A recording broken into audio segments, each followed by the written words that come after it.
Oui, l'Europe va mal et quand je dis il faut se méfier des sirènes fédéralistes, je suis fondamentalement un fédéraliste. Mais j'ai un petit souci avec le fédéralisme, c'est que c'est une praxis, c'est une méthode. Dans tous les pays où le fédéralisme s'est imposé, c'est au tournant de l'histoire. C'est pas une théorie. D'ailleurs, entre pays fédéraux, euh, on a des grosses différences entre ce qui appartient du domaine du supranational et ce qui appartient du niveau national ou régional. Donc je trouve qu'il y a des gens qui théorisent beaucoup sur le fédéralisme et le fait, comme c'est le cas dans le cadre de l'Union européenne, de donner aux actuels 27 globalement le même poids, en tous les cas au sein de l'instance la plus importante qui est le Conseil européen, c'est-à-dire ce qui regroupe l'ensemble des chefs d'État et de gouvernement, et au sein de la Commission, chaque pays a un commissaire européen, bon, avec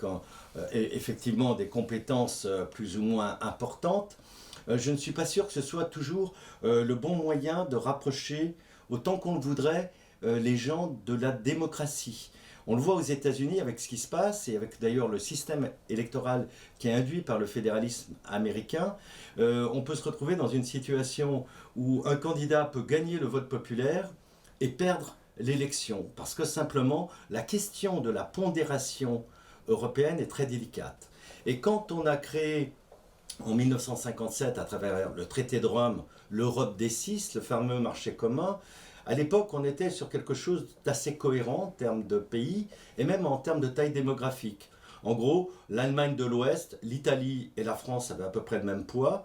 Et puis les trois autres pays qui étaient déjà regroupés dans une union douanière qu'est le Benelux pesaient à peu près 40 à 50% du poids démographique et économique des autres entités. Donc le fédéralisme, c'est quelque chose qui fonctionne bien quand, à égalité, quand les pays considérés sont des pairs. Quand on arrive à 27 ou à 28, le fédéralisme, notamment dès lors que des compétences importantes doivent se décider à l'unanimité, ça devient autobloquant.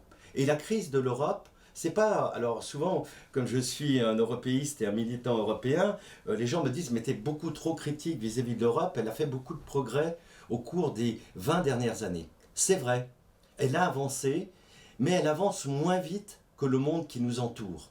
Ce qui se produit avec les pays émergents fait que nous sommes en retard sur le degré d'intégration qu'on devrait avoir.